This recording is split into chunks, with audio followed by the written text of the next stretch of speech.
Good afternoon, everyone, and thank you so much for coming by this talk, How to Start a Cyber War, Lessons from Brussels. I had a lot of fun building this talk, and hopefully it works great, because I had to convert some stuff to some slides, because I had a horrible laptop on this trip.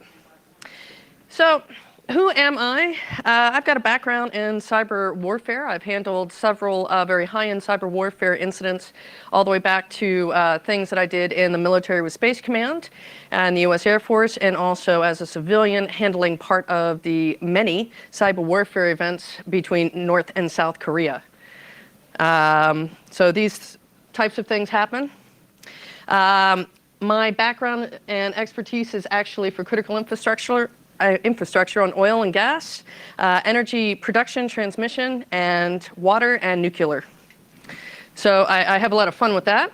My previous position, I headed security across the EMEA and South American operations for the Saudi Aramco family, for all of security, information protection, and intelligence.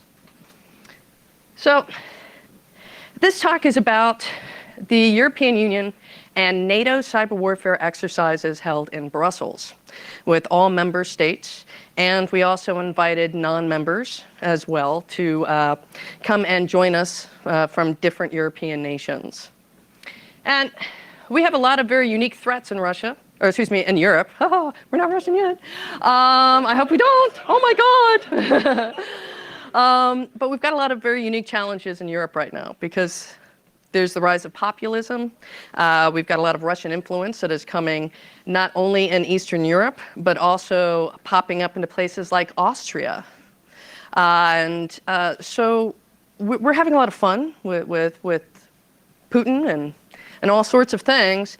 But at the same time, we also are in a position with the European Union that we do not understand right now our relationship with the United States.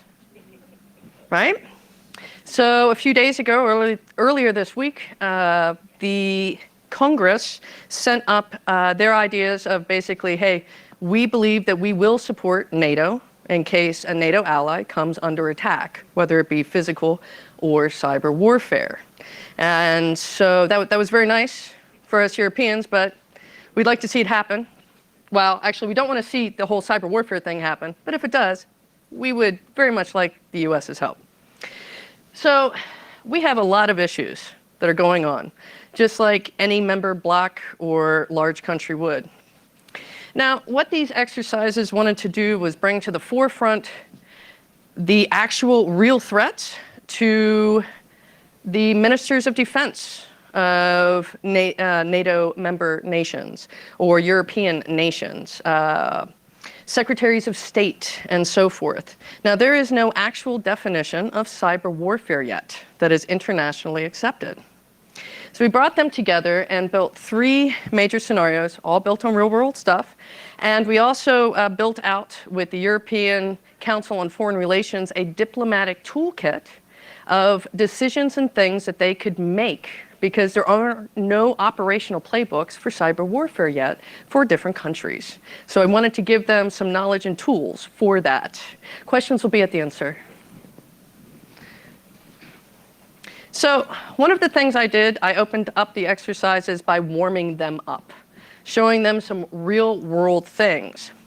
And one of the things that I was able to show them was, this is a power plant, which is infected with a particular type of rat. This rat, remote access Trojan, was actually being controlled behind Vimpel ISP in Russia. We found the same exact rat in a salmon farm hitting agriculture in another EU country. Same exact version, same exact location that was controlling it. And this is problematic because, well, I kind of like food and electricity and water. And nowadays, we've got a lot of economies that are driven on agriculture. So here in California, agriculture is huge. This is an IoT grow system. And by the way, yes, if you grow weed and you connect it to the internet, you might be able to find it. Right? But it is the basis of a lot of tax revenue in the United States right now. Think of Colorado. right? So if somebody wanted to affect your revenue and your economic status, where would they go?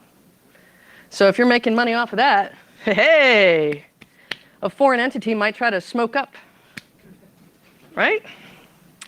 So I also wanted to add to them that their particular positions, the people that were in the audience and types of technology that they use, that they also ran a very high likelihood of their particular smartphones, even government issued and locked down, as having some sort of surveillanceware.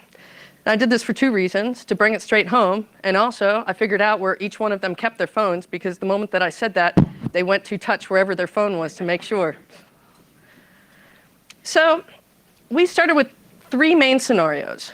The first one was a very interesting one, where there was an embassy employee that brought some work home.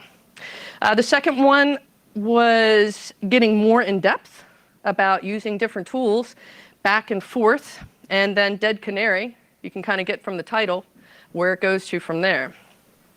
Now, the decisions that our diplomats and ministers of foreign affairs had were things like, you can do nothing. You can pretend that it doesn't exist. You could publicly say, hey, they shouldn't be hacking us, and put it in papers, right? You could say, hey, we're calling all of our diplomats home, and we're kicking your people out. We've all heard those news stories. We've read them. We've seen them. And these are different types of tools that various diplomats have to try to put pressure. You could try to join together with solidarity.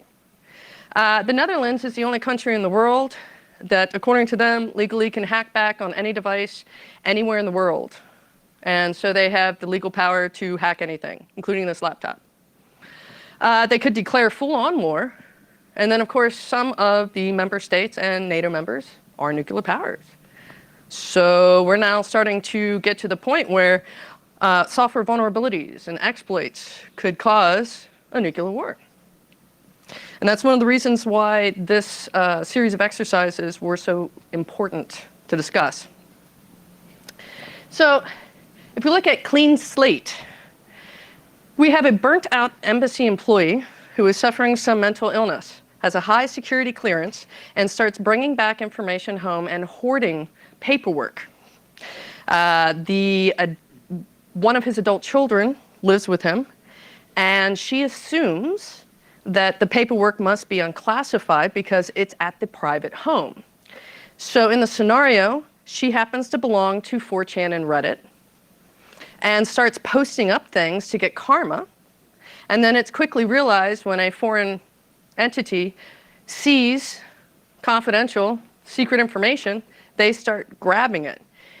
In the meantime, before the particular embassy is alerted to it, her personal laptop is infected by just regular old malware, and they grab a copy of it, and then those particular just regular cyber criminals go ahead and start posting it on the dark web for sale.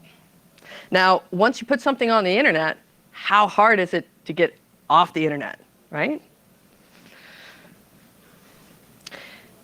Now, Little Man was a bit interesting because it involves a little bit more people like us, right? I'm not a diplomat. I'm not a head of state. So a security researcher finds a vulnerability, builds proof of concept code, and then tries to alert their country's computer emergency response team. In Europe, each country runs their own computer emergency response team. It isn't like DHS CERT, where they can scan Alaska or they can scan Florida. Obviously, I don't think that the Netherlands would appreciate it if Germany was starting to scan us, right? So this security researcher, the CERT was not an actual mature CERT. So the researcher gets friends, tries to find another CERT that they can send the exploit information to. Unfortunately, the communications for part of it is not encrypted.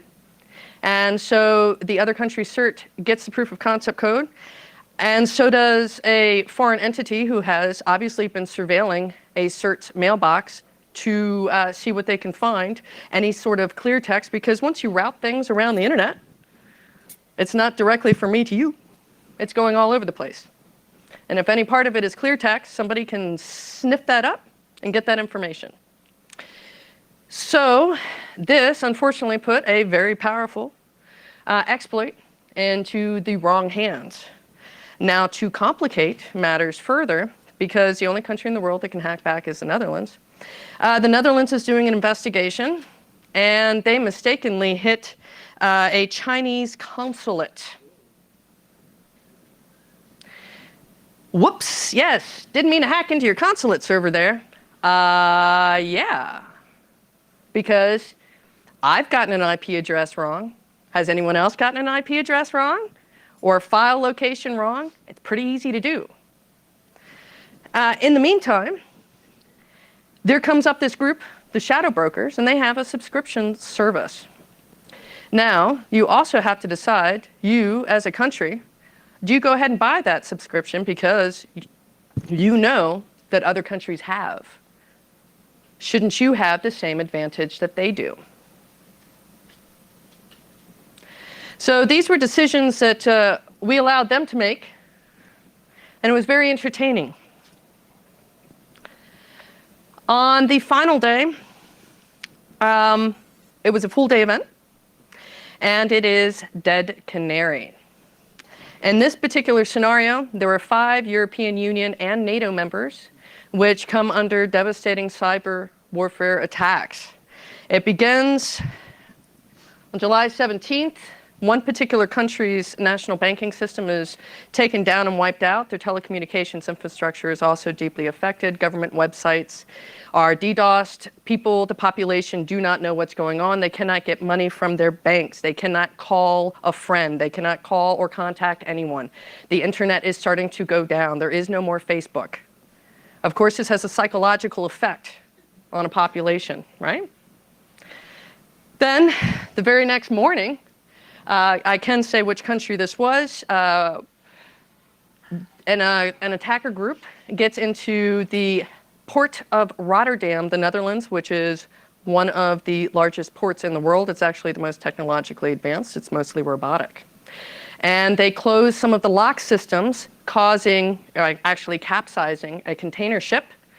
And all of the sailors are missing. A few bodies are pulled out.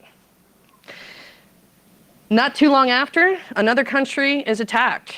They go after a lot of the electricity transformers and start a series of transformer fires, which a domino effect occurs, and that also causes an imbalance in the electricity production throughout Europe because we're tied to a grid together with each other.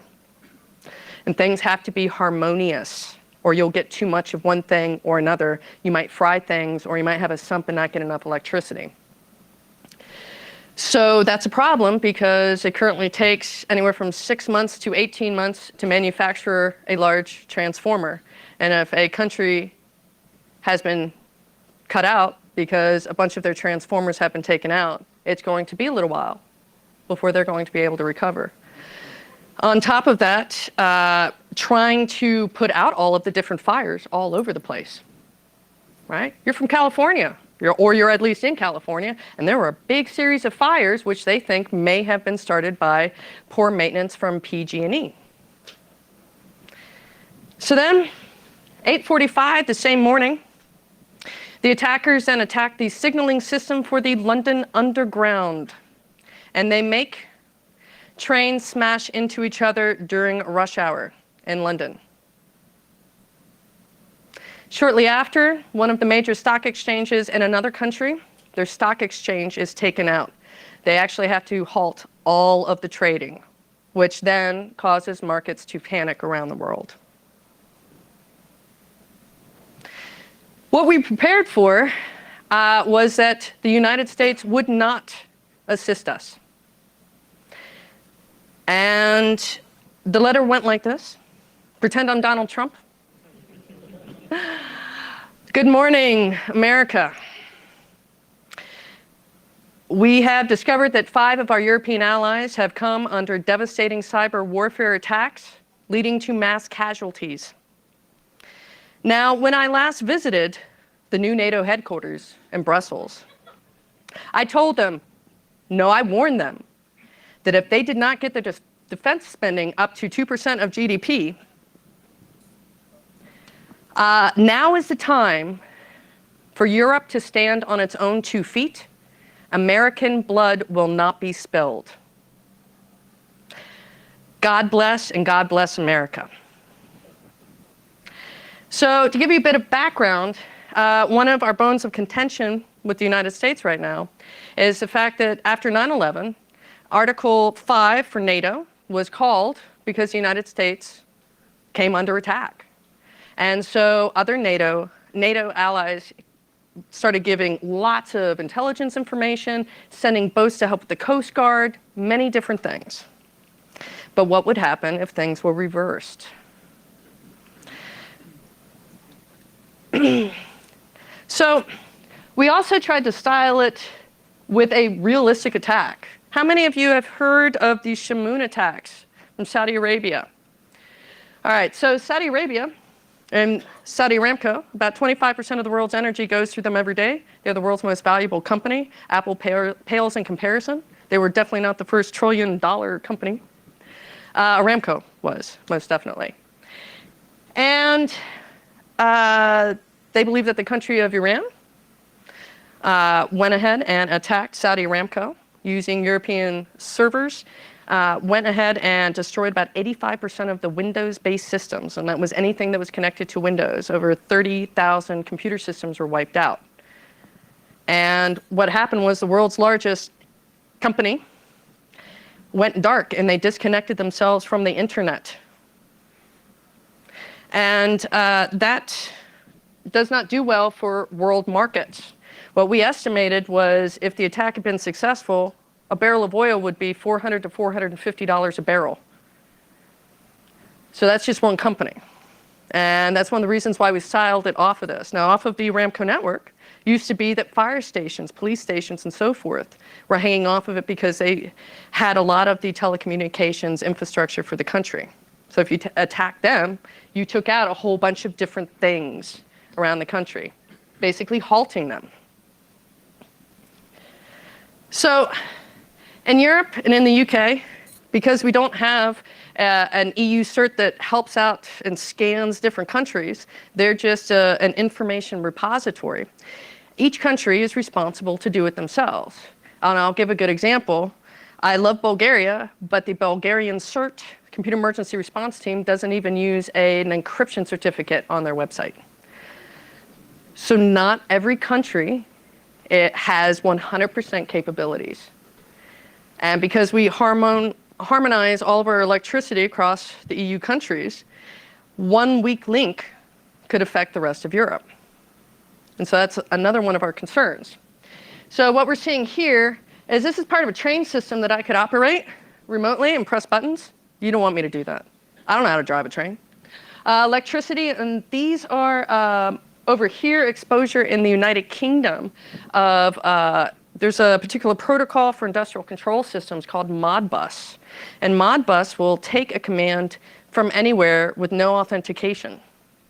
Luckily, Modbus is not on like TCP/IP. You need a bit of translation in between to do it. But there are a lot of these different types of protocols that are out there. And you really don't want them exposed. So some of the lessons learned, and this was actually part of the one thing that kind of scared me, was no one altogether, none of them could come up with a consensus.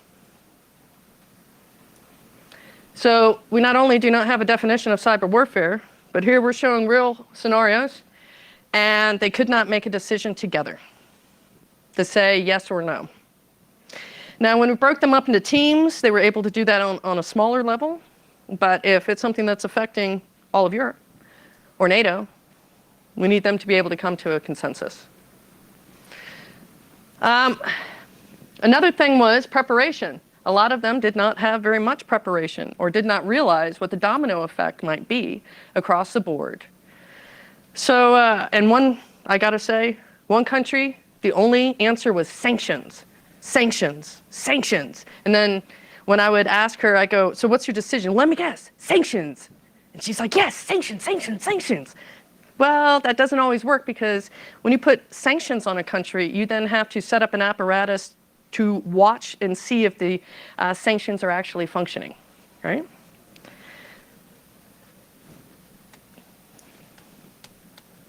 Come on, you can move. It froze. Oh, there we go. That's okay. Present. So this slide I actually had to change because I got a very interesting call last evening. So in real life, we also have countries that are sanctioned, and they want to fund the regime, so they find creative ways to do it. So they might use malware. They might use ransomware. They might use different types of cyber criminal activity to funnel dark money into a way that sanctions cannot find. And this is very dangerous. In this particular scenario, a particular sanctioned country attempted to recruit me and pay me a lot of money to come in and teach them offensive hands-on security with a focus on critical infrastructure and breaking it. And that's why I had to change the slide, because there's now a big investigation started. Another thing that it's a big concern now is the different types of machine learning and artificial intelligence. So since we had the exercises, I've also joined up with the all-party parliamentary group on artificial intelligence at the House of Lords in Parliament in London. And the European Union asked me to lend some of my expertise on how some of these different things have already been used in intelligence and military applications, because one of my specialties is also machine learning and natural language processing with correlation. And as algorithms began to write algorithms, which, by the way, they're not auditable. Sorry, I am a bit jet lagged. That's going to be my excuse.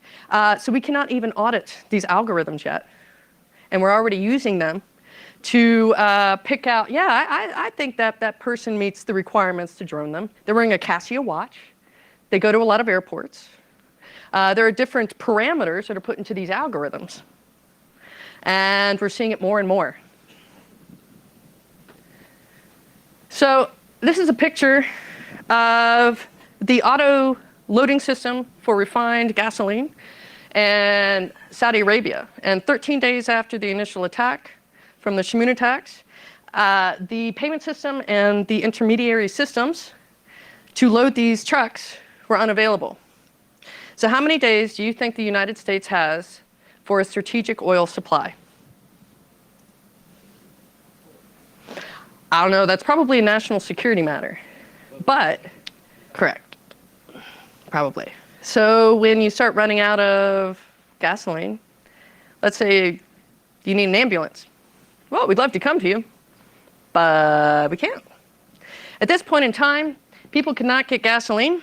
They were camping out at gasoline stations, because where else would you go? Saudi Arabia provides the refined oil products, petroleum products to Bahrain. Bahrain was starting to get cut off. And then one day after this, Qatar was attacked with the same malware, Shamoon, except there was a major difference, by the way. The Saudi Aramco version had a burning American flag. The Qatar one did not. Now, Qatar provides about 14% of the world's energy. And in a 2-week time period, the world was facing privately about, almost 40% of the energy supply was about to be cut out. So we know that these things are going on. We know that they have happened. They will happen. We know that many times it takes friends. Do you know who your friends are at any given moment? Because that's one of our problems in Europe right now, is we're unsure about our friendship in various ways. And making assumptions that someone else will take care of security, or we'll just assume that the systems will be okay, that doesn't work. Assumptions, unfortunately, are starting to kill people now. So we can't move backwards, we need to move forward. And one of the things we did stress was, absolutely, we need to plan now, because even if there is another problem, that it isn't used for cyber warfare, but let's say a major vendor like Siemens rolls out, although they don't have this capability right now, but we're able to roll out a bunch of very bad updates to a bunch of systems, because this is where they're trying to go forward with, being able to secure their systems, bad things could happen. Or if there's a major company that's taken out, like General Electric, think about the effects. So we're planning on these types of things because, unfortunately, now technology can kill people. So I've tried to leave a lot of room and time for questions. If you would like to find out more about the Shamoon attacks, Dark Net Diaries has just released episode 30, which is an in-depth interview with myself on what the attacks were like and the ongoing Shamoon 2 and 3 versions as well, which are still ongoing. They're still getting hammered. And, well, that's it. I tried to leave plenty of time. So I know you looked like you had a question, 2 questions. So your assertion that there's no definition for cyber war ignores the Talon manual, is that on purpose? Well, the Talon manual is a bit different. There's no international consensus for what the definition is. But it came out of CCP-COE, and that's NATO. That's NATO. That's not an international consensus where everybody agrees. That's only NATO members. And that's only the European Union. And they also do not have a consensus because not every member of the EU is a member of NATO. So there's no internationally agreed upon definition of cyber warfare. The UN actually tried a year and a half ago, but amongst the committee, one particular country, I am not allowed to say which, decided to drop out of the negotiations to come up with that definition at the last moment. Could be. Could be. Could be. Hey, in your experience, how would you describe China as a potential actor in a cyber war of the future? Well, one of the things that's very interesting about China is the idea that it's a given that you should leverage any information that you have. In the Chinese culture, it's different from many Western cultures. So the symbol for China is a box with a line because it indicates that that is the center of the world, that China is. And that is the way that the culture has been for thousands of years. And if you are at negotiations with a delegation, they will do their due diligence and look you up and find out information about you. Well, many Europeans think, my gosh, that's very rude. I shouldn't Google somebody, not in the slightest. But that's not how the Chinese operate. It's just a different culture. I would look people up, and I'm not Chinese. But there is a clash with that. There's another clash with, for example, how the Chinese government has obtained or uses information to feed into various machine learning. So they say, hey, this might be a data dump that's been stolen, but it's available for us to go ahead and use. While a European country will be like, no, it's stolen. We couldn't possibly feed it in to do anything. So there's also a big difference between the two as well in that respect. So I think that they're very capable. And like any other nation, they've been around for a while. They should be capable, right? It's part of their national defense, just like the United States. So I would be concerned. Oh, one sec. Do you think cyber war during formal warfare would look any different than the low-grade cyber war that goes on every day? Yes. Yes, probably. The way that it would be executed. So about 6 months before any Russian boots were seen in the Crimea region, a particular security researcher out of the Ukraine noted that only in the Crimea region, a whole bunch of smart TV systems, which have been put on sale the Christmas before, were being controlled by someone else, and the channels would be switched to propaganda, pro-Russian stuff 6 months before Russian boots were in Crimea. And so they were already trying to tell that, on only that population in Crimea, to get support. So there are similarities, but things will be done in their own unique ways because of this type of cyber domain. or new domain, I should say. Question about U.S. response to cyber terrorism from state actors. Under Obama, at least I recall reading about discussions with not quite the cyber evangelist, but the person who was in charge that Obama had appointed. And of course, he was let go by the Donald. And I haven't heard of anything happening under Donald. So the question is, where are we positioned? Well, the United States has been tracking this type of stuff for quite some time. The very first computer emergency response team was at Carnegie Mellon University. And they have realized, even back when I was with Space Command, that this is an issue and that we needed to look at it. So the United States is probably the most mature in that respect over time, right? So. What about attribution? Oh, What's the that's standard always for wonderful, proof? right? And even Trump says attribution's difficult, right? Yeah, yeah. Because, for example, in the Shamoon attacks, they also wiped a bunch of logs and things like that. So there goes the evidence, right? And how do you prove? Because you can change your IP address, you can change your MAC address. So it's very difficult. They've been trying to work with various technology companies to try to get telemetry data from the hardware that would then be used in the attacks to try to pinpoint things. But then again, couldn't you also change things around there again? So, yeah. How has the government shutdown affected U.S. readiness for a cyber attack from, like, let's say, a state actor, and how is it also affecting development in cyber defense? Well, real life example, last evening I had to change one of the slides out of national security concerns. It took me almost a week and a half to get certain information to a particular U.S. government agency, and finally I got the phone call yesterday during the day. And that was not the time for response I would have expected. So that's an issue. Yeah. Anyone else with the mic? Okay, good.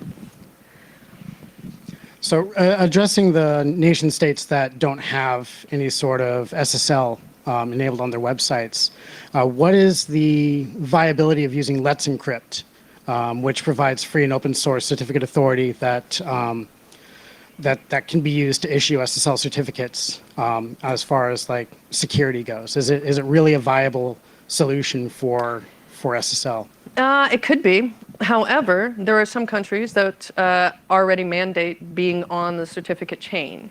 So, for example, China has mandated that for quite some time. And they're on all the certificate chains. That's just the way it is. Australia passed legislation recently to do the same exact thing. You might have countries that purposely do not want encryption in their country so that they can surveil all the traffic. So you also have that to go against. So yes and no. So you had said in a previous slide that when nation states are attacked by some sort of cyber nefarious organization, that they struggle to figure out the best way to respond. Is it sanctions? Is it hacking back and so on? In your opinion, what would be the most appropriate way for them to respond if they're attacked by either a nation state or something that's maybe just a separate organization? Well, I mean, obviously it would depend on the amount of damage or things like that. The night before Dead Canary, the staff and I were having some drinks and we made a bet to see if any of our teams would consider a nuclear option. And I was telling some new friends that I met today that one of the projects I worked on with Space Command was hemp, hardening against electromagnetic pulse. So I was able to actually get my team to agree to launch a nuclear weapon and explode it in the upper atmosphere of the attacking country to end the attack.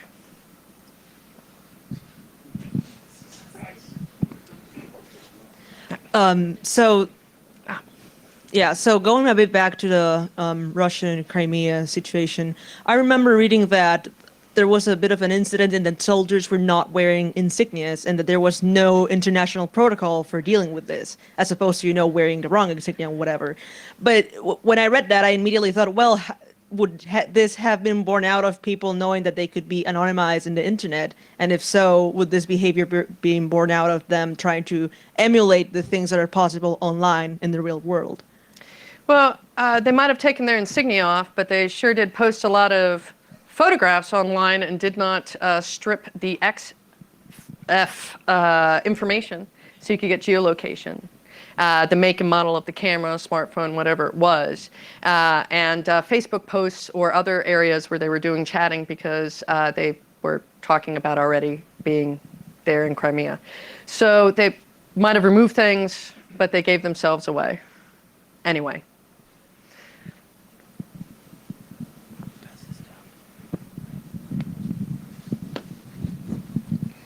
Brussels is notorious for moving slowly, so is DC, so this is not a pejorative question. As the EU needs to get better at all this, does Brussels see any need to see any urgency? Absolutely, absolutely. So the last NATO and German Marshall Fund meeting I was at was in Paris, May of last year, and under Chatham House rules. But one of my recommendations was previous that we include cybersecurity training as part of the 2% GDP amongst troops to try to get countries capable. And they seem to be a lot more receptive in May to do that because these things need to be ramped up. And it is part of national defense for various countries. This may be outside your wheelhouse, but I'll ask it anyway. Dark money is a big problem, and dark money coming from that particular country is a real big problem. Is the EU going to do anything to address dark money? Well, we still have the problem that Luxembourg prints out 82% of the 500 euro bills, and they have direct flights to Russia. They're trying, but there is also a major problem in Europe is they don't all agree on jurisdiction or to give evidence or to extradite anyone. So when you want to go after someone, sometimes you can't because they're in a country you just can't get the information on. So that's a big problem, huge problem. And unfortunately, or fortunately, because they can be very good, Europe instead ends up leaning a lot on the FBI to come out for major events. So in the case of there was a major event in Iceland, the FBI came out the next day. Major events in other countries, FBI comes out and assists because of it. As security practitioners, is there anything we need to be doing differently to combat these threats, or is our usual defense in depth strategy that we wouldn't take against normal day-to-day stuff sufficient? Well, there are things you can do. I mean, you're here at OWASP, AppSec Cali, so you're learning about security development and things that you can do. You're meeting people. Sometimes if there are major issues that are going on or some sort of major vulnerability and you can get a hold of friends privately, a lot of things get fixed. From the, Little Man scenario where the security researcher sent the proof of concept exploit code unencrypted, that's a bad no-no. If you've got critical information that you want to keep private, make sure that you have the key and you send it with that because bad people will listen. So those are some of the things. It feels like there's a considerable gap in industrial control system understanding and knowledge, especially at the security level. And I only see a small number of firms that actually have that real world expertise. Dragos is always in the news, obviously, and stuff. And is the EU and the US trying to do something to shore up their own internal security posture and train people to get up to speed so that we can protect our infrastructure? Actually, the U.S. is moving forward pretty good in this area. U.S. CERT actually changed the rules kind of recently that if you send them a proof of concept on something, they now have the policy of a 45-day policy before they go public, and they can also serve as a shield. They'll contact the vendors such as Honeywell or Siemens or what have you and explain that this is going to become public in 45 days, so they need to do something about it. And because you can use them as a shield, if Siemens or Honeywell or whomever want to say, I'm going to sue you if you release this, well, who are they going to sue? US CERT? No. Okay. So the US is leading in that part. None of the other EU or UK certs have really a policy like that, but the US does. So I know there's more questions. There's definitely one in the front. Oh, well, you already. Hi. Have you heard about the bill that got passed in Australia just before Christmas? Yes. Do you think that the insanely draconian bill like that, trying to compel companies to unencrypt things, is helpful? Or do you think it's, not? So right after they passed that legislation, I mean, I just changed my pinned tweet today, but I had on my pinned tweet a part of the Australian defense system where they were using a really weak certificate on their email that you could, it was useless. It was like a demo. You just wanted to laugh. And so I think my comment was, this is the organization that is saying that they need to look at everything, but they can't even secure their own stuff. So there's my comment. Do you think that the Five Eyes will use Australia to spy on other stuff? Absolutely. Yeah. All you have to do is reroute traffic. Bob's your uncle. I got all your data. I know that there was one in the front.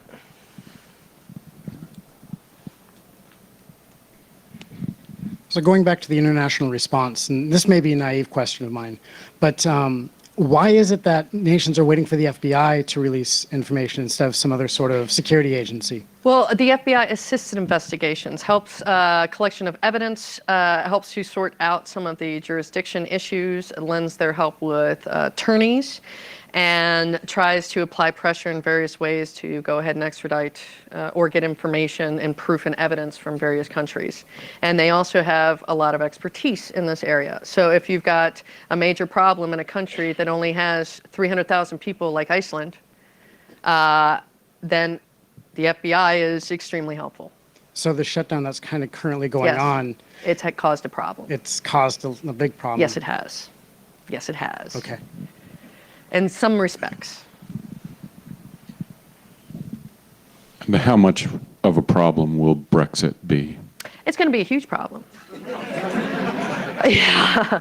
So just after Brexit was voted in, I was also at another kind of closed conference to discuss the security of the European Union, both physical and digital, after Brexit, because the UK is taking away the largest, most mature military from the EU. It goes away with the UK. And also because the UK is a Five Eyes member, they can share some information with intelligence partners amongst Europe when things are starting to go on. So we're going to, if we cannot come to some sort of agreement, we might lose some of that intelligence information as well, which is not very good at all. So that's a huge problem. And they cannot even come to an agreement on a border in Ireland. So last week there was a car bomb. So we all know IoT is a major threat. I was curious if you've done any modeling in terms of this last Christmas. It was crazy how many IoT products were sold. Yes. So in November, I presented at the EU Commission, which is kind of like the Senate in Brussels, on the fragility of the North American and the European Union smart grid systems, ways to get in and out and adjust things through, there's a program here called the Open ADR system to be able to manage a lot of different types of protocols, and it can reach down into various types of smart appliances, smart plugs as well, or you can adjust the electricity cost and things of that nature. And if you can start connect and those things can be read, well, then you can manipulate them, stop them, change them, so forth. It just depends on the type of device. Another good example from that presentation was I was trying to show the exposure of something as simple as a burglar alarm system and what you could do with that, because you can really look into someone's home. And I did a very quick survey across Europe and found that basically 88% of the exposed weak default password home alarm systems were in France alone, which pinpoints that their CERT perhaps is not doing proactive scanning or looking at that problem. So you want a good deal when you go out Christmas shopping. You don't want to pay double the price for a system that says we're super secure, because how much are you going to trust that anyway? So I'll try to get a good deal. But does that mean that the vendor's going to have a good software development lifecycle? Has that vendor sent people to a wonderful place like this? Do they have a mechanism to update? When's the last time you updated your router? Now think about if you have a smart washing machine. How often do you update that? So yes, I like IoT because I can break things. The Western grid in the U.S. is incredibly vulnerable. Does the EU have a similar problem? They don't do patching. They can't replace old stuff because the companies are out of business. Does the EU have a similar problem? Absolutely. And it's complicated because the U.S. smart grid, well, there's different parts. And Texas, of course, is Texas, so they have their own. It's Texas. But in the European Union, the member states are actually physically connected to their electric grid. And what had happened, I think it was in Serbia, it was a couple of years ago, they had actually had a problem. They didn't understand or know that they were having a problem with their electricity transmission. And so they created a sump situation, two little hertz going throughout the rest of Europe. And what had happened was over the period of time that it took them to change it, it slowed down system clocks. So your microwave could not keep up time properly and things like that. So it's a big problem. It's a huge problem. And there's a lot of work that's going to have to go into it to make it better. I saw another question. It's very nice presentation. Thank you very much. So what is the best way to talk with a like a political or otherwise a non-technical government authority? Because in my college, I learned about SQL injection attack, and I try to be a SQL injection attack in a local government agency, and I'm able to find all the land records of the local district actually. And I tried to call them, I tried to invite, nobody cared about that actually. So I went into the office and I told them, this is a basic SQL injection attack, which I'm able to do that. So how you are like convincing the like a government organizations or like agencies actually? Well, sometimes you can convince them, sometimes you can't. Many times they go off of information that they can digest. What is the risk and impact if that information were to get out? And that's one of the top ways you can do it, because they don't understand many times the technical stuff. So I've got the sign where I have to wrap up. I will be hanging around, and I will also be here tomorrow. And I hear that there is beer soon, so I will definitely be here. So if you'd like to talk to me, I will be around. And thank you very much for attending my presentation.